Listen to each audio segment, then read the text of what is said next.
नमस्कार मंडळी, श्री स्वामी समर्थ. येत्या 6 जानेवारीला या नवीन वर्षातील म्हणजेच 2026 सालातील पहिली अंगारक संकट चतुर्थी आलेली आहे. म्हणजेच मंगळवारी आलेली आहे. अंगारकी संकट चतुर्थी मराठी पौष महिना सुरू आहे आणि या महिन्यामध्ये अंगारकी चतुर्थीचा योग जो आहे तर तो जुळून आलेला आहे. त्यामुळे या महिन्यात येणारी अंगारकी संकट चतुर्थी एक विशेष आणि शुभ योग आहे. या दिवशी गणपतीची पूजा केल्याने विशेष फल प्राप्त होते असं म्हटलं जातं. अंगारकी चतुर्थी ही वर्षातील सर्वात मोठी चतुर्थी मानली जाते. जर आपण ह्या अंगारकी चतुर्थीचे व्रत केले तर आपल्याला वर्षातून सर्व चतुर्थीचा शुभ योग आहे तर तो प्राप्त होत असतो. अंगारकी चतुर्थीला व्रत करून गणपती बाप्पाची पूजा केल्याने आपल्या आयुष्यात सुख, समृद्धी आणि यश मिळत असते. त्या दिवशी केलेली उपासनामुळे गणपती बाप्पा प्रसन्न होऊन सर्व भक्तांच्या मनोकामना पूर्ण करतात. अंगारकी चतुर्थी ही भगवान गणेशाला समर्पित आहे. त्या दिवशी उपवास केल्याने सर्व मनोकामना पूर्ण होतात. नवीन वर्षातील पहिलीच अंगारकी चतुर्थी आल्याने तिचे महत्त्व हे अधिकच वाढते. जेव्हा चतुर्थी हे मंगळवारी येते तेव्हा अंगारकी योग हा तयार होतो आणि ह्या चतुर्थीला अंगारकी चतुर्थी असं म्हटलं जातं. या दिवशी दिवसभर व्रत करून संध्याकाळी चंद्रोदय झाल्यावर उपास सोडला जातो. जर आपण ह्या दिवशी चंद्राची पूजा न करता हे व्रत सोडलं तर या व्रताचा आपल्याला कुठलाही शुभ फळ प्राप्त होत नाही. या अंगारकी चतुर्थीचा चंद्रोदय जो आहे तो रात्री 9:22 होणार आहे आणि म्हणून आपल्याला या वेळेमध्येच चंद्राची पूजा करून हे व्रत सोडायचं आहे. या दिवशी गणपती बाप्पा हे स्वतः पृथ्वीवरती भक्तांना आशीर्वाद देण्यासाठी येत असतात. त्यामुळे पृथ्वीवरती गणपतीचं सत्व हे इतर दिवसाच्या तुलनेमध्ये खूप जास्त प्रमाणामध्ये जागृत असते. त्यामुळे ह्या दिवशी व्रत सोबतच गणपती बाप्पाच्या पूजेसोबतच काही प्रभावी उपायसुद्धा केले जातात. आजच्या या व्हिडिओमध्ये आपण एक अतिशय प्रभावी असा उपाय पाहणार आहोत.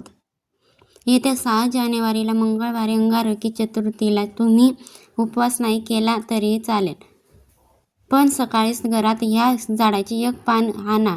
शत्रू तुमच्यासमोर लोटांगण घालेल. 7 पिढ्यांचे दारिद्र्य नष्ट होऊन कितीही कठीणातील कठीण इच्छा ती पूर्ण होईल. घराची, मुलाची, पतीची अगदी भरभरून प्रगती होईल. तर असे कोणत्या झाडाचे पान आणायचं आहे, त्या पानाचं काय करायचं आहे अशी संपूर्ण माहिती आपण आजच्या ह्या व्हिडिओमध्ये पाहणार आहोत. त्यामुळे तुम्ही हा व्हिडिओ शेवटपर्यंत नक्की पहा आणि चॅनलवरती नवीन असाल तर सबस्क्राईब करा आणि व्हिडिओला एक लाईक करून कमेंटमध्ये भगवान श्री गणेशाचे कृपा आशीर्वाद प्राप्त करून घेण्यासाठी जय श्री गणेश असे नक्की लिहा. तर हा उपाय आपल्याला मंगळवारी अंगारकी चतुर्थीच्या दिवशी करायचा आहे.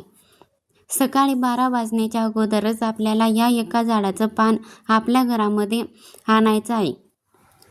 गणपतीला आपल्या हिंदू धर्मात बुद्धी, समृद्धी आणि अडथळे दूर करणारा देव मानले जाते आणि म्हणून कोणत्याही शुभ कार्यासाठी सुरुवात गणपती बाप्पाच्या पूजेनेच केली जाते, जेणेकरून शुभ कार्यामध्ये कोणतेही अडथळे, विघ्न येणार नाही, कारण तो सुखकर्ता आणि सौभाग्याचा देवता आहे. चतुर्थी ही गणपती बाप्पा यांना समर्पित असणारी ही अंगारकी चतुर्थी आहे. तर ते मंगळवारी आलेले आहे. त्यामुळे अतिशय दुर्मिळ योगायोग जो आहे तर तो 21 वर्षानंतर तयार झालेला आहे. या दिवशी हा योग तयार झालेला आहे आणि ह्या योगासाठी आपण जे काही उपाय करतो तर त्या उपायाचा आपल्याला शीघ्र फळ प्राप्त होत असतं. जर तुमच्या मनामध्ये भरपूर दिवसापासून निघाली इच्छा असेल, प्रत्येकाच्या मनात काही ना काही इच्छा असते, अगदी माझ्यापासून ते तुमच्यापर्यंत आपली प्रत्येक इच्छा पूर्ण होण्यासाठी आपण आपल्या आयुष्यामध्ये भरपूर मेहनत, कष्ट हे करत असतो. परंतु कधीकधी आपण कितीही प्रयत्न केले आणि कितीही कष्ट केले तरीही आपल्या प्रयत्नांना यश मिळत नाही आणि आपली कोणतीही इच्छा, मनोकामना हे पूर्ण होत नाही. जर आपल्या कुंडलीतील ग्रह हे कमकुवत असेल तर आपल्याला प्रयत्नांना यश मिळत नाही आणि आपल्या इच्छा देखील पूर्ण होत नाही.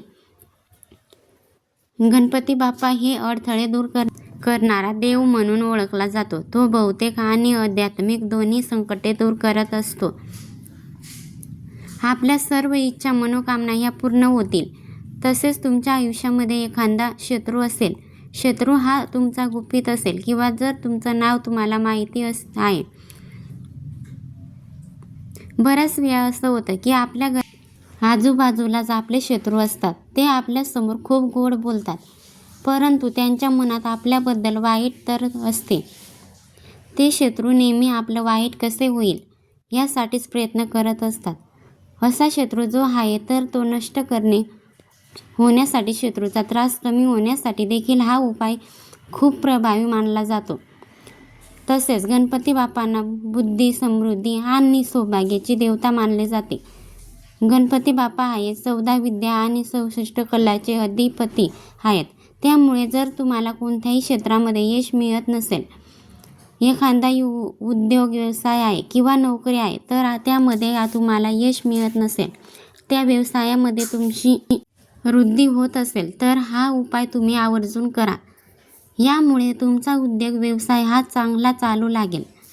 तुमच्या घरामध्ये ज्या काही अडचणी सुरू आहेत, जी काही संकट आहेत, मुलांची प्रगती होत नाही व पतीची प्रगती होत नाही, कुटुंबाची प्रगती होत नाही, घरामध्ये सतत पैशांच्या आर्थिक अडचणी येत असतील किंवा घरामध्ये कोणतंही शुभकार्य हे विघ्नपणे पार पडत नसेल, तर तुम्ही अंगारकी चतुर्थीला आवर्जून करा.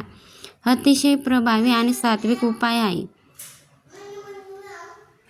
हा उपाय केल्याने तुमच्या जीवनातील सर्व समस्या या 100% दूर होतील. उपाय करण्यासाठी तुम्हाला ह्या दिवशी सकाळी लवकर उठायचं आहे, स्वच्छ स्नान करायचं आहे. अंघोळीच्या पाण्यामध्ये तुम्हाला थोडंसं लाल चंदन आणि अगदी चिमूटभर अक्षता टाकायची आहे आणि त्या पाण्याने स्नान हे करायचं आहे, कारण हा दिवस अतिशय पवित्र असतो.